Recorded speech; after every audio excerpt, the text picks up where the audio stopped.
For Eternal Words, you play Emily Rogers. What made you say yes to this project? Whenever I read a new script, I try to find something that I can personally connect with in the character. I will break it down line by line and see where I can find emotional recall to relate to what the character is going through. And I was able to find those points with Emily.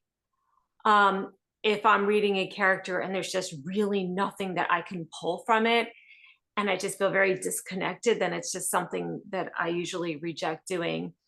But Mm. Emily, I feel like, was an introvert.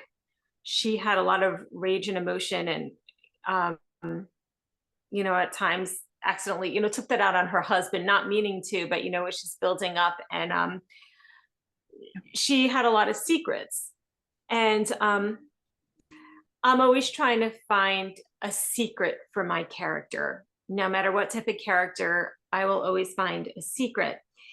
And I remember when I had met with you, I asked you what that was in her character, and you wouldn't tell me. And I was like, that's perfect. Okay.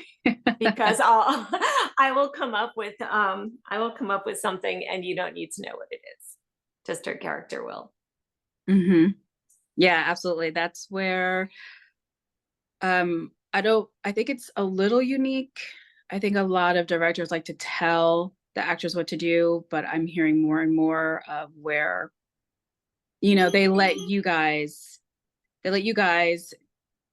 sort that out. And, any little thing like to help you guys, of course I would, but even when audience, we've definitely had, viewings of Eternal Words, and people do wonder what's going on with you. And like, we're not telling you.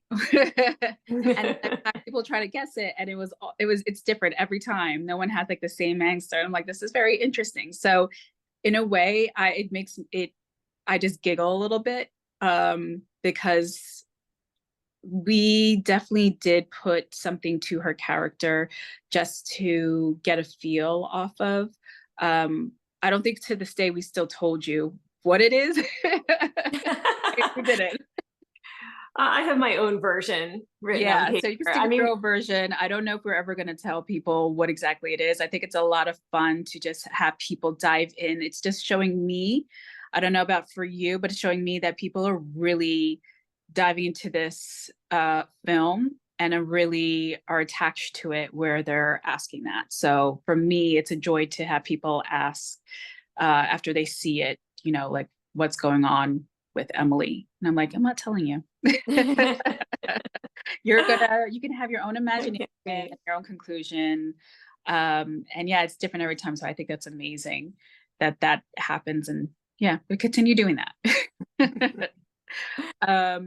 So being that, you had this free range to just really figure out this character and what to him, which way to take this character, how were you able to prepare for the role? Is it something you physically do? Is it all mental? Do you have like a certain method? Like, how do you prepare? Mhm. Well, what I always do is I always write out a full character sketch from beginning to end, and it's something that I do. I will not use a computer. I do it on paper because I don't want to put technology in between my thoughts and what I am putting out there. So I have legal pads all over my house. I write it because I want it to come from inside me right onto paper what I'm doing. So I usually write out from beginning to end, and I write in detail the life story, what they've gone through, almost journaling the character. And it's just something I write like chicken scratch. It's something only that I can read and that I keep for myself. And I often read it over and over again. And sometimes right before we start taping, just to put myself into that full character. I was gonna say that's journaling that you're doing. That's Yeah, amazing. exactly. You're the character Journaling in character. that that's awesome. That only I I love can read, not because, I don't want other people to read it. Nobody else can read my handwriting. So it is very personal. it. And a couple of years later, you look back on it, and hopefully you'll be able to read it and just know like the whole process and reminisce if you do that. I don't know if you keep any of it if you hold on to it. Actually, I have from a few projects, but what I try to do is I want to throw it out because I just want to see the finished product afterwards. I don't Okay. want to see what I put into it and have too much scrap paper laying around my house. That too. Gotcha. Okay, so I have two more questions. So these, Sure. what I usually do towards the end of the interview is I will ask a question from the previous person that I interviewed, and that was your co-star in Eternal Words, Asha Augustine. Mhm. And she had asked, what motivates you and and how do you keep your sanity intact as you face a lot of criticism and rejection in this business? Um, I think it's the fact that I've always known what I wanted to do, that I wanted to be an actress, and that I never had a plan B. Like, okay, if this doesn't work out, I'm going to do this. And I feel like if I took on another career or a backup career, I wouldn't be true to myself. That's not who I am. Mm. I would be I would be working in a career that was somebody else's, not mine. So you're basically, and I've heard people that do this, like you're either fully in or you're not, is what I'm getting. Exactly. And Yeah. even when I have done, other jobs on the side to keep busy, again, that's always my side gig while acting is my number one. So when you are, like you mentioned, you didn't get the role, or I don't know if anyone has given you criticism, or if you just have criticism on yourself because, it's not always roses and it's not always positive where you're going to always get it. Do you like get down on yourself? Like, how do you? No, I mean, it's natural to get down on yourself if somebody says something negative to you, but I love criticism. I love critiquing because if you go and do something and everyone says, "Oh, that's wonderful," you know that nothing is perfect. I like people to tell me what they didn't like or how I should change something or how I should do something different because that's how you learn. I mean, of course, Mhm. nobody wants to hear something bad about yourself, but you're not going to fix it. You're not going to work on making it better unless somebody tells you. Yeah, So I like getting reviewed. I like getting critiqued. I like getting notes. that's a That's how you different way learn. of viewing it.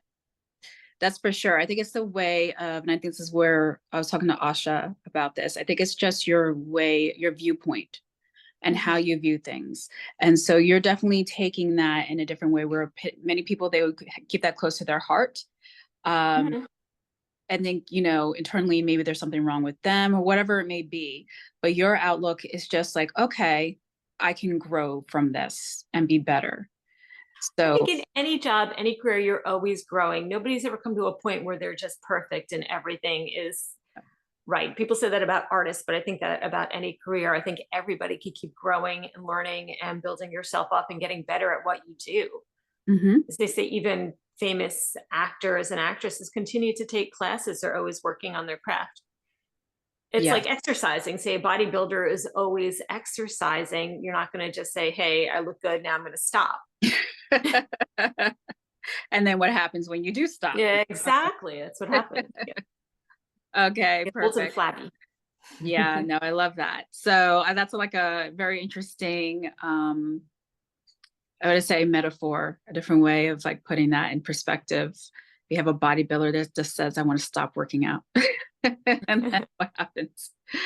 So last question for you is in honor of James Lipton, who did Inside the Actor Studio for many years and has passed on. I used to love watching that show. Me He too. would always ask his guests on his show this question. And so I do the same thing. If heaven exists and you get to the pearly gates, what would you like God to say? I just want him to open his arms and say welcome Oh, because I would be very excited to see everyone there. I want to see my parents, my grandparents I never knew, all my aunts and uncles, and everybody will be there, and I hope it's a big happy reunion. Yes. Oh, I like that picture.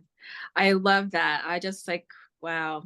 I just to have God like open his arms, give you a nice hug. That's so It'll nice. be a big reunion of everybody. We've got a lot of catching up to do. Yeah. I They're watching you. They know. hope so. I hope they are. Yeah, for sure.